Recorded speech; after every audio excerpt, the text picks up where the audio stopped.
Astaghfirullah.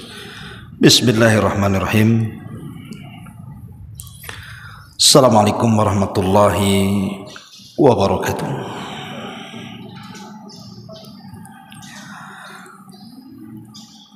Alhamdulillah, wassalatu wassalamu ala rasulillah wa ala alihi wa sahbihi wa mawalah, wa la hawla wa la quwata illa billahi wa ba'du. Alhamdulillah, segala puja dan puji hanya milik Allah subhanahu wa ta'ala. Salawat dan juga salam kita hadiahkan kepada Rasul kita Nabi besar Muhammad sallallahu alaihi wa ala alihi wasallam.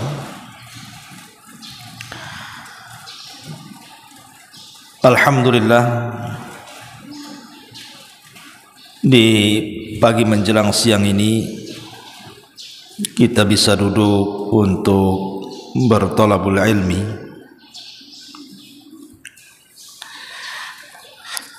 Dan pembahasan di pagi menjelang siang ini kita akan membahas tentang wasiat Nabi sallallahu alaihi wasallam sebelum wafatnya.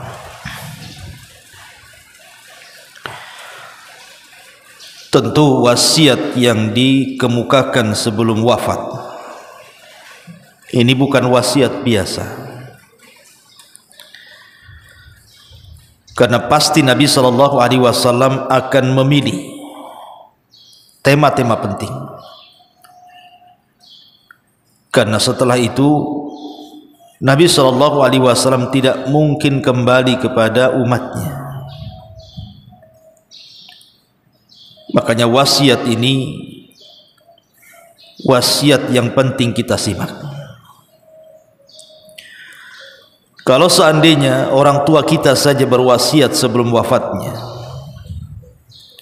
tentu seorang anak akan berusaha melaksanakan wasiatnya. Itu kalau orang tua kita yang berwasiat, saking sayangnya kita dengan orang tua. Bagaimana pula yang berwasiat ini Nabi sallallahu alaihi wasallam yang telah membimbing kita dari kegelapan menuju cahaya. Ma'asyiral muslimat yang dimuliakan Allah subhanahu wa ta'ala, 9 hari sebelum wafat Nabi sallallahu alaihi wasallam, maka turun ayat yang terakhir turun, di mana Allah subhanahu wa ta'ala berfirman, wattaqu yawman turja'una fihi ilallah thumma tuwaffa kullu nafsim ma kasabat wa hum la yudlamun. Takutlah akan hari yang kalian semua akan dikembalikan padanya kepada Allah subhanahu wa ta'ala. Kemudian setiap jiwa akan diwafatkan dan membawa apa yang mereka usahakan dan mereka tidak akan dizalimi. Inilah ayat yang terakhir yang turun kepada Nabi sallallahu alaihi wasallam. Maka di waktu yang sama Nabi sallallahu alaihi wasallam kemudian menziarahi kuburan Uhud. Kata Nabi sallallahu alaihi wasallam, assalamu alaikum ya syuhada Uhud, antum sabiqun wa inna insyaallah bikumul lahikun. Kata Nabi sallallahu alaihi wasallam, keselamatan kepada kalian wahai para syuhada Uhud, dan kami pun pasti akan menyusul kalian. Maka Nabi SAW pulang dari syuhada Uhud seolah-olah Nabi SAW ingin mengingatkan jasa mereka di depan para sahabat dan mengatakan, kalaulah bukan karena Allah kemudian mereka para syuhada Uhud, tentu kalian tidak akan seperti sekarang. Itulah Rasul tidak pernah melupakan jasa orang-orang yang berjasa dalam kehidupannya. Maka sepulangnya dari syuhada Uhud, Nabi SAW menangis dan orang-orang di sekitarnya ikut menangis. Kemudian kata Nabi SAW, "Ashfaqtu li ikhwani." Aku rindu berjumpa dengan saudara-saudaraku. Sahabat heran dan mengatakan, "Awalasna ikhwanuka ya Rasulullah?" Rasul, bukankah kami saudara-saudara engkau? Maka Nabi SAW mengatakan, "La antum ashabi." Engkau sahabat-sahabatku.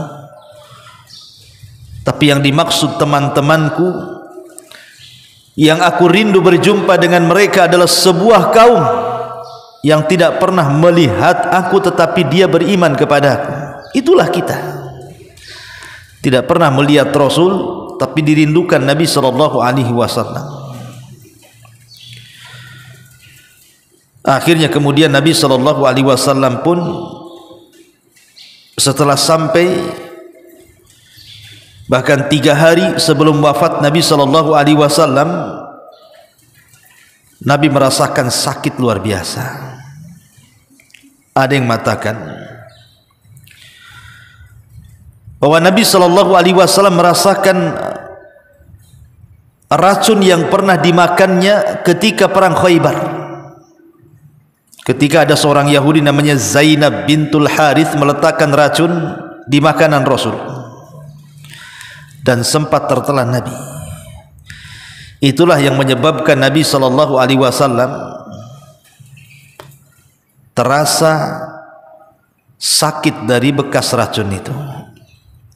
Kemudian Rasul demam dengan demam yang hebat, yang tidak pernah dialami demam ini oleh siapapun. Maka Nabi SAW ketika itu berada di rumah Maimunah radhiyallahu anha. Maka Nabi SAW mengatakan, "Ijma'u zaujati," kumpulkan seluruh istri-istriku. Maka berkumpullah seluruh istri-istri Nabi SAW. Kemudian Nabi SAW mengatakan, "Ata'dhanuni li an umarrad fi baiti Aisyah." Apakah kalian mengizinkan wahai istri-istriku agar aku dirawat di rumah Aisyah radhiyallahu anha? Maka seluruh istri-istri Nabi SAW mengatakan, "Na'dhanu laka ya Rasulullah." Tentu wahai Rasul, kami izinkan. Maka akhirnya kemudian Ali radhiyallahu an, Fadl ibn Abbas radhiyallahu an datang, kemudian memapah Nabi SAW dari rumah Maimunah menuju rumah Aisyah radhiyallahu anha.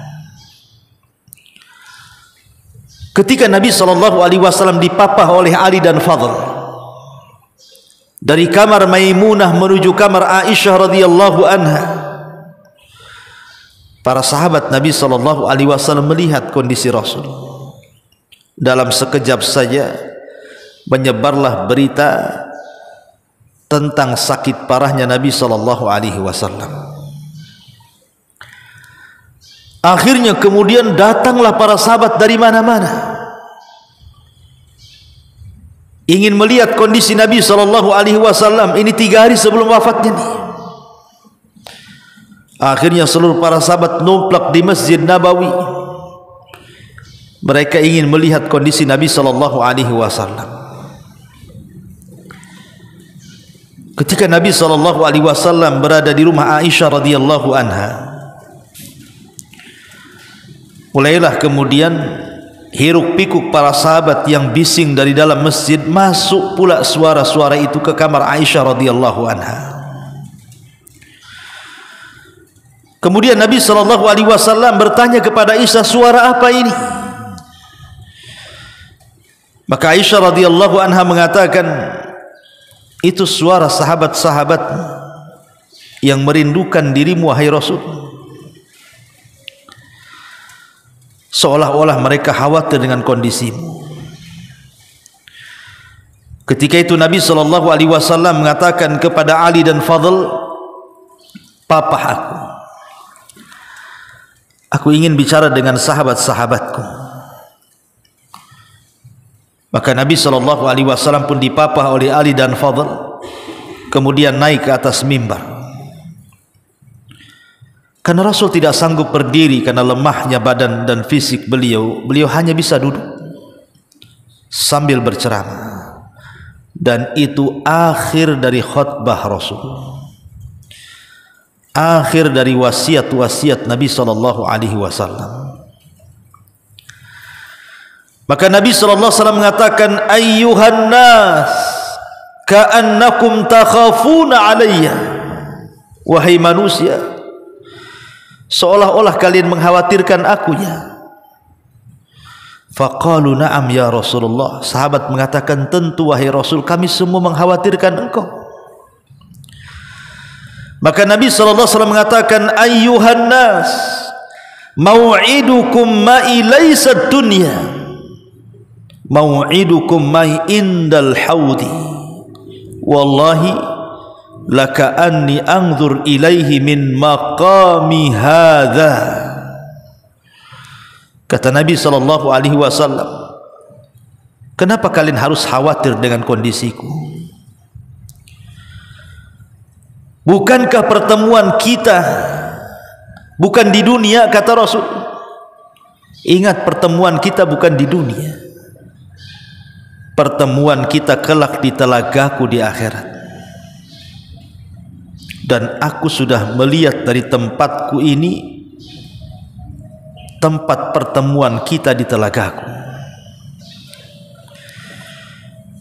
Maka Nabi SAW mengatakan, ayyuhan nas mal faqra ahsya alaikum walakinni ahsya alaikumud dunya an tanafasuha kama tanafasal ladzina min qablikum fatuhlikakum kama ahlakathum.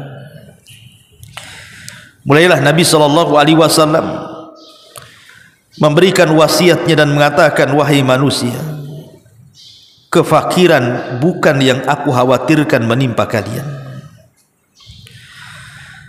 tetapi justru aku khawatir kalau seandainya dunia dibentangkan kepada kalian, kemudian kalian berlomba-lomba mengejar dunia seperti orang dulu mengejar dunia, kemudian kalian akan dihancurkan sebagaimana orang-orang dulu dihancurkan Allah Subhanahu wa ta'ala.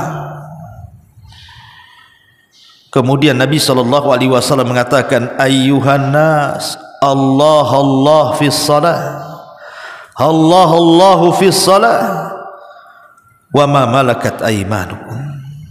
Wahai manusia, jangan tinggalkan salat, jangan tinggalkan salat, dan jagalah budak-budak sahaya kalian. Kemudian Nabi SAW mengatakan, ayyuhan nas ittaqullaha fin nisa, ittaqullaha fin nisa usikum bin nisa'i khairah. Wahai manusia, jaga oleh kalian pasangan-pasangan kalian, istri-istri kalian, dan aku wasiatkan kalian berbuat baik kepada istri-istri kalian. Kemudian Rasul mengatakan, ayyuhan nas inna abdan khayyarahu Allah baina dunya wa baina ma indallah fakhtara ma indallah. Wahai manusia, ada seorang hamba diberikan pilihan oleh Allah Subhanahu wa ta'ala untuk diberikan usia yang panjang sehingga dia bisa hidup senang di dunia dengan janji yang Allah Subhanahu wa ta'ala berikan di sisinya. Maka hamba itu memilih janji yang akan diberikan di sisi Allah dibandingkan kenikmatan dunia. Sampai di sini Tiba-tiba Abu Bakar menangis. Abu Bakar menangis terseduh-seduh. Kemudian para sahabat Nabi SAW melirik Abu Bakar, seolah-olah sahabat mengatakan, ya Abu Bakrin, lima tuqati kalaman Nabi, kenapa engkau putus ucapan Nabi, biarkan dia berkhutbah. Kenapa engkau memutus kalam Nabi dengan menangismu yang keras dan mengatakan, fadainaka bi abaina, fadainaka bi ummahatina, fadainaka bi auladina wa bi azwajina wa bi amwalina. Ya Rasulullah, Rasul, kami tebus dengan bapak-bapak kami, kami tebus dengan ibu-ibu kami, kami tebus dengan anak-anak kami, kami tebus dengan pasangan-pasangan kami tebus dengan harta-harta kami agar engkau tidak meninggalkan kami. Sahabat mengatakan, waihaka, celaka kau wahai Abu Bakar, lima tuqati kalaman Nabi, kenapa kau putus ucapan Nabi, biarkan dia berkhutbah, biarkan dia berwasiat. Tetapi Abu Bakar paham, itulah kelebihan Abu Bakar yang tidak dimiliki sahabat yang lainnya. Ketika Nabi SAW mengistilahkan ada seorang hamba dipilih dunia dan akhirat, kemudian hamba ini memilih akhirat, Abu Bakar paham siapa hamba dalam khutbah Rasul ini. Abu Bakar paham itu adalah Nabi SAW. Rasul mengistilahkan seorang hamba padahal mengistilahkan dirinya, dan itu tidak dipahami para sahabat. Sehingga kemudian ketika Abu Bakar terus bicara dan manusia terus mengkritik Abu Bakar Siddiq radhiyallahu an untuk tidak bicara, maka Nabi SAW mengatakan, da'u Abu Bakrin yatakallam, kata Rasul, biarkan Abu Bakar bicara, tidak usah dihalang-halangi. Demi Allah, kata Nabi SAW, pintu masjid ini tertutup untuk kalian kecuali Abu Bakar Siddiq radhiyallahu anhu. Kebaikan kalian sudah kubalas, kata Rasul, kecuali kebaikan Abu Bakar hanya Allah yang bisa membalasnya. Biarkan dia bicara, biarkan dia bicara. Ma'asyiral muslimat yang dimuliakan Allah Subhanahu wa taala. Maka Nabi SAW kemudian setelah banyak memberikan wasiat, di ujung wasiatnya Nabi SAW mengatakan, awakumullah, hafidhakumullah, nasarakumullah, sabbatakumullah, ayyadakumullah, kata Rasul. Semoga Allah melindungi kalian, semoga Allah menjaga kalian, semoga Allah menolong kalian, semoga Allah menguatkan kalian, semoga Allah memberikan keistiqomahan kepada kalian. Kemudian Rasul mengatakan, ayyuhan nas, iqra'u minni salam kullaman tabi'ani min ummati ila yaumil qiyamah. Wahai manusia, sampaikan salam dariku kepada siapapun yang mengikuti ajakanku sampai kiamat dibangkitkan dari umatku. Maka selepas itu Nabi SAW pun dipapah kembali oleh Abbas dan juga Ali, ataupun Fadl ibn Abbas dan juga Ali radhiyallahu anhu, menuju kamar Aisyah radhiyallahu anha. Dan itu sudah memasuki hari kedua sebelum wafat Nabi SAW. Ketika Nabi SAW sudah memarah, datanglah Fatimah radhiyallahu anha menjenguk ayahnya dan mengatakan, ya karba abad, duhai kasihan dirimu hai ayahku, betapa kau merasakan sakit yang luar biasa. Tapi Nabi SAW mengatakan, ya Fatimah, setelah hari ini tidak akan ada lagi rasa sakit bagi bapakmu. Tiba-tiba Nabi SAW meminta kepada Fatimah untuk mendekatkan telinganya di lisannya, seolah-olah Rasul membisikkan sesuatu kepada Fatimah. Tiba-tiba Fatimah kemudian menangis. Kemudian dibisikkan lagi kedua kalinya, tiba-tiba Fatimah tertawa. Aisyah radhiyallahu anha melihat pemandangan seperti itu heran, mana bisa orang bisa mencampur adukan antara tertawa dan menangis dalam satu waktu. Baru kemudian Aisyah radhiyallahu anha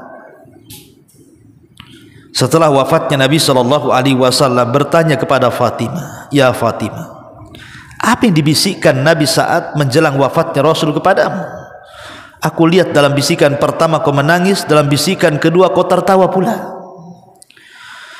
Maka Fatimah radhiyallahu anha mengatakan, "Adapun menangis, karena Rasul SAW mengatakan bahwa aku adalah orang yang pertama menyusul kematiannya. Dan Nabi SAW sudah dekat dengan kematiannya, maka aku pun menangis.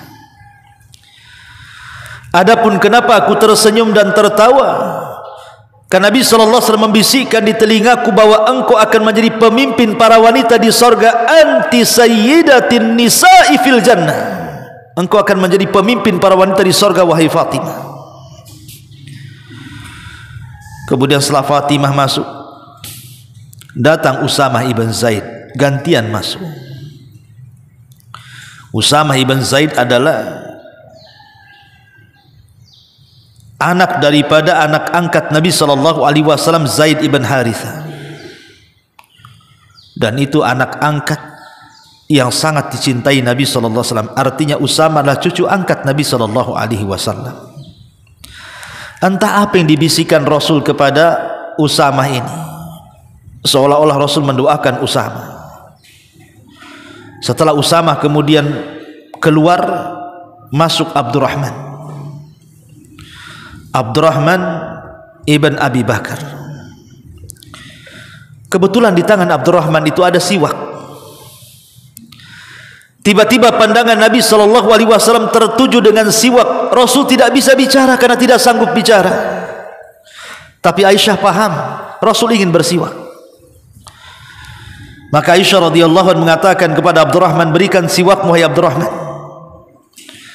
Akhirnya kemudian Abdurrahman memberi siwak dia. Kemudian Aisyah pun memotongnya dan membersihkannya, kemudian melembutkannya dengan bibirnya, dengan giginya, sehingga ludah Aisyah terdapat di ujung siwak yang akan disiwakkan kepada Nabi. Kemudian Nabi SAW pun bersiwak. Kata Aisyah radhiyallahu anha, "Demi Allah, aku tidak pernah Rasul bersiwak seindah itu." Setelah Nabi SAW bersiwak, kemudian Nabi SAW meminta semua yang ada di rumah itu keluar, istri-istrinya, anak-anaknya, kecuali Aisyah radhiyallahu anha yang berada dalam kamar itu. Dan itu hari terakhir wafatnya Nabi. Nabi berada di pangkuan Aisyah radhiyallahu anha. Kemudian tiba-tiba pintu diketuk. Rupanya yang datang adalah malaikat Jibril.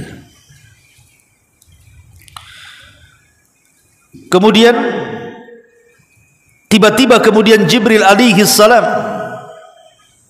mendatangi Nabi SAW. Kemudian mengatakan, "I'dzan li, izinkan aku masuk wahai Muhammad." Maka kemudian Rasul mengatakan, "Ya, silahkan masuk." Rupanya Jibril bersama malakul maut. Kemudian Jibril mengatakan, "Ya Muhammad, aku datang dengan malakul maut." "Assalamu alayka ya Rasulullah." Keselamatan bagi engkau wahai Rasulullah. "Arsalanillah ukhayyiruka bainal baqa'i fid dunya wa baina an talhaqa billahi azza wa jalla." Kata Jibril, "Wahai Muhammad, Allah mengutusku untuk memberikan pilihan kepadamu. Apakah engkau ingin tinggal di dunia selamanya, ataukah ingin berjumpa dengan Rabbmu Allah subhanahu wa ta'ala?" Maka Nabi SAW mengatakan balir rafiqil a'la, balir rafiqil a'la, sambil menunjukkan telunjuknya ke langit dan mengatakan balir rafiqil a'la, balir rafiqil a'la. Kata Syekh Albani rahimahullahu ta'ala, rafiqil a'la maksudnya para malaikat. Aku ingin bersama para malaikat, maksudnya ke langit. Dicabut nyawanya. Maka kemudian malaikat maut mulai duduk di samping Rasul di arah kepala Nabi sallallahu alaihi wasallam. Mulailah kemudian malakul maut ini memanggil-manggil ruh Nabi sallallahu alaihi wasallam untuk keluar dari jasadnya dan mengatakan ayyatuhar ruh at-tayyibah, ruh Muhammad ibn Abdullah, ukhruji ila ridham minallahi wa ridwan wa rabbin aradin ghairi ghadban. Wahai ruh yang baik, wahai ruh yang suci, ruh Muhammad ibn Abdullah, keluarlah kepada keridhaan Allah subhanahu wa ta'ala. Engkau akan berjumpa dengan Rabb yang redha dan tidak pernah murka. Maka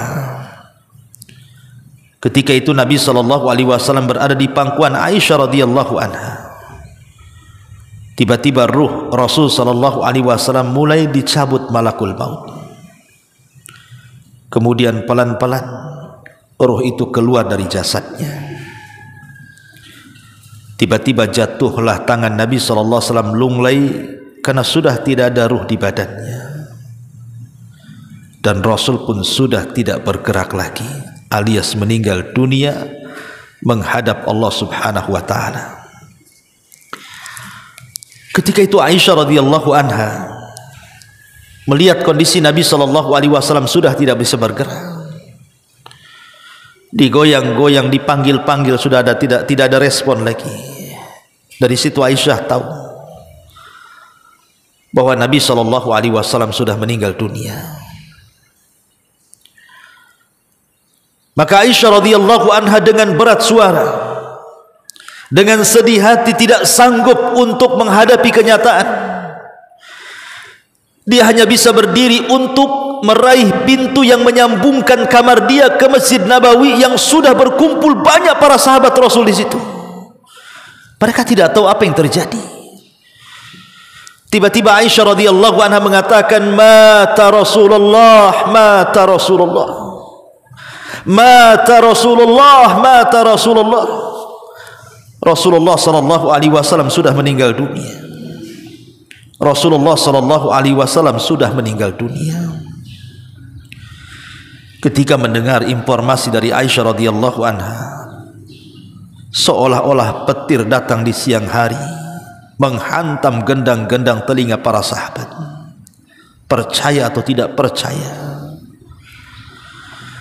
tiba-tiba kemudian Ali radhiyallahu anhu tidak sanggup berdiri, langsung lemas.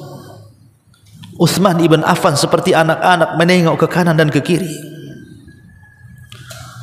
Umar radhiyallahu anhu emosi, pulang dia ke rumahnya, mengambil pedang, tiba-tiba berteriak di hadapan manusia, siapa yang mengatakan Muhammad sudah mati, ku penggal lehernya. Karena kecintaannya Umar kepada Nabi SAW melebihi dirinya sendiri. Sampai-sampai dia berteriak-teriak dengan mengatakan, barang siapa yang mengatakan Muhammad sudah mati, ku penggal lehernya. Ingat, Muhammad itu tidak mati, dia sedang berpulang kepada Rabbnya hanya 40 hari dan akan kembali untuk mematahkan tangan dan kaki orang-orang munafik. Subhanallah. Semua para sahabat ketika itu merasa sedih. Mereka tidak tahu apa yang harus mereka lakukan setelah mereka ditinggal Nabi SAW. Kira-kira kehidupan mereka seperti apa? Tampillah Abu Bakar Siddiq radhiyallahu anhu, Siddiqul Akbar. Abu Bakar Siddiq radhiyallahu anhu berusaha menenangkan manusia. Ketika sampai di lokasi Masjid Nabawi, dia melihat Umar sedang sesumbar-sumbar berteriak-teriak kayak orang gila. Kata Abu Bakar, uskut ya Umar. Bisa diam kok, bisa diam enggak wahai Umar? Tapi Umar tak bisa diam. Terus sesumbar-sumbar mengancam-ngancam, siapa yang mengatakan Muhammad mati ku penggal lehernya. Akhirnya Abu Bakar meninggalkan Umar, langsung masuk ke kamar Aisyah radhiyallahu anha, ke kamar putrinya Aisyah. Dilihatnya Nabi SAW sudah terbujur kaku dan terbaring dan ditutup dengan kain. Maka Abu Bakar Siddiq radhiyallahu anhu mulailah kemudian menyingkap wajah Nabi, kemudian mencium kening Nabi, kemudian mengatakan, tibta anta ya Rasulullah hayyan wa mayyitan. Kata Abu Bakar Siddiq radhiyallahu anhu, kondisimu teramat sangat baik wahai Rasul, baik kau keadaan hidup ataupun mati. Maka Abu Bakar pun kemudian menutup wajah Rasul, kemudian masuk ke Masjid Nabawi. Dia berusaha menenangkan para sahabat, menenangkan Umar yang terus berteriak-teriak, tapi juga tidak mau berhenti juga. Akhirnya kemudian Abu Bakar naik ke atas mimbar dan mengatakan di hadapan manusia, ya ayyuhan nas, man kana minkum ya'budu Muhammadan fa inna Muhammadan qad mat. Siapa di antara kalian yang masih menyembah Muhammad, Muhammad sudah mati. Wa man kana ya'budullah fa innallaha hayyun la yamut.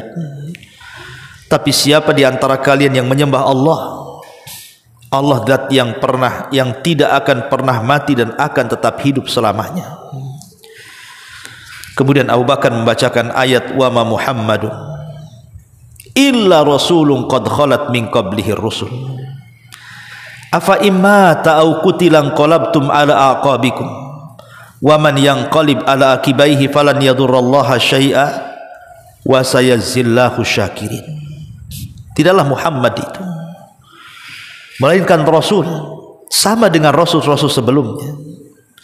Apakah kalau dia terbunuh atau mati kalian akan murtad ke belakang pundak kalian? Barang siapa yang murtad kembali setelah sepeninggal Nabi, maka itu tidak memadaratkan Allah sedikit pun, karena Allah hanya membalas orang-orang yang bersyukur kepadanya saja. Kata Abdullah ibn Abbas dan sahabat yang lainnya, demi Allah, ketika ayat itu dibacakan Abu Bakar, seolah-olah ayat itu baru turun mengingatkan tentang kematian Nabi SAW. Padahal ayat ini sudah turun sejak lama. Akhirnya Nabi SAW meninggal tepat di hari Senin.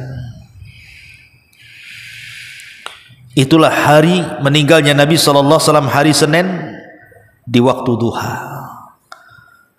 tanggal 12 bulan Rabiul Awal tahun 11 Hijriah.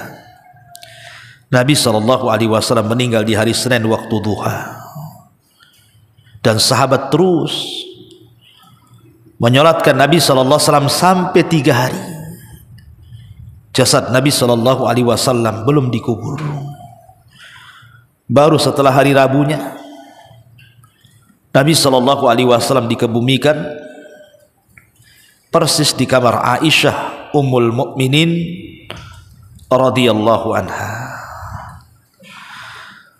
Inilah sekelumit kisah yang dikisahkan oleh ahli sejarah tentang wafatnya Nabi SAW dan wasiat Nabi SAW.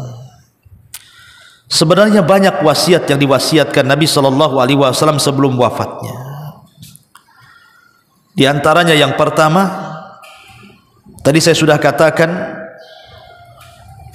Nabi SAW mengkhawatirkan umatnya tentang terbukanya dunia di tengah mereka. Sebab dunia itu sirru tughyan, rahasia rusaknya orang. Makanya Rasul mengatakan, bukanlah kefakiran yang aku takutkan, justru dunia yang aku takutkan kepada kalian.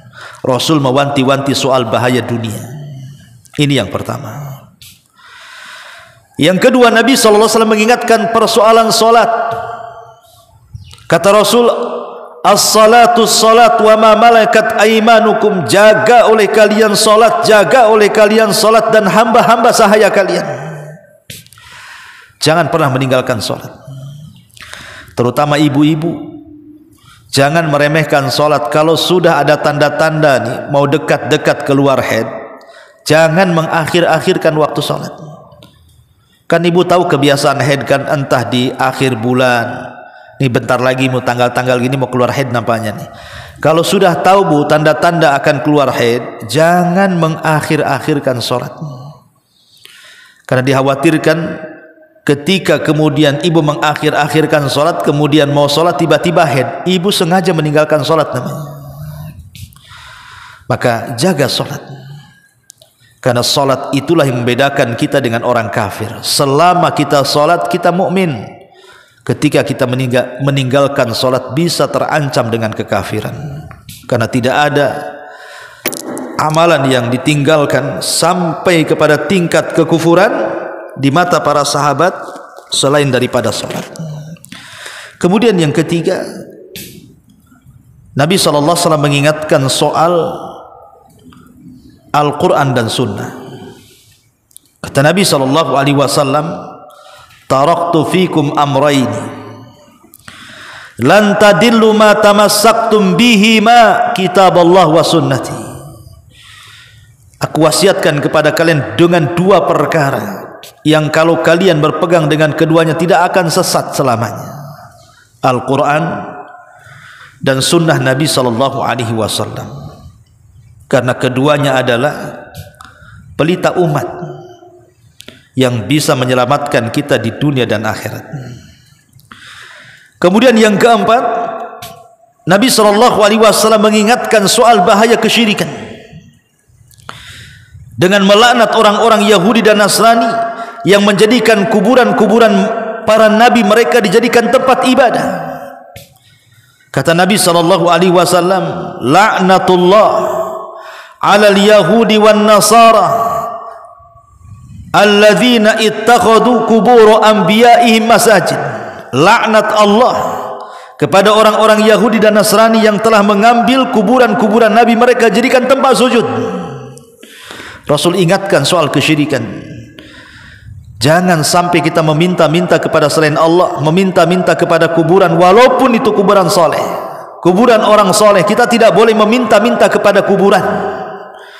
Idza sa'alta fas'alillah wa idza sta'anta fasta'in billah. Kalau minta, minta langsung kepada Allah. Kalau minta pertolongan, minta langsung pertolongan kepada Allah Subhanahu wa taala. Kemudian Nabi SAW meminta yang kelima, meminta agar dikeluarkan seluruh orang-orang musyrik dari jazirah Arab. Kata Nabi SAW, usikum bisalathin, aku wasiatkan kalian dengan tiga perkara. Akhrijul musyrikina min jaziratil Arab. Aku perintahkan keluarkan orang-orang musyrik dari jazirah Arab. Yang kedua, wa ujizu al-wafda binahwi ma kuntu ujizuhum bihi. Dan yang kedua, terima dan perlakukan para utusan duta-duta yang datang dari daerah atau negara-negara lain yang datang kepada kalian, sebagaimana aku menerima dan memperlakukan mereka semuanya duta-duta tersebut. Qala wa anis salisati, adapun yang ketiga, kata rawi hadis, aku lupa. Tapi itulah wasiat Nabi SAW. 5 wasiat yang diajarkan Nabi SAW sebelum wafatnya Nabi SAW. Tentu banyak lagi. Ini hanya ringkasan yang saya sampaikan pada pagi menjelang siang ini, hanya sebagai pengetahuan sekelumit tentang sejarah Nabi SAW, akhir wafatnya Rasul, dan wasiat Nabi SAW atau wasiat akhir Rasul kepada kita umatnya. Wallahu a'lam bishawab. Mudah-mudahan ada manfaatnya. Silahkan sebelum saya tutup, kalau ada yang bertanya silahkan.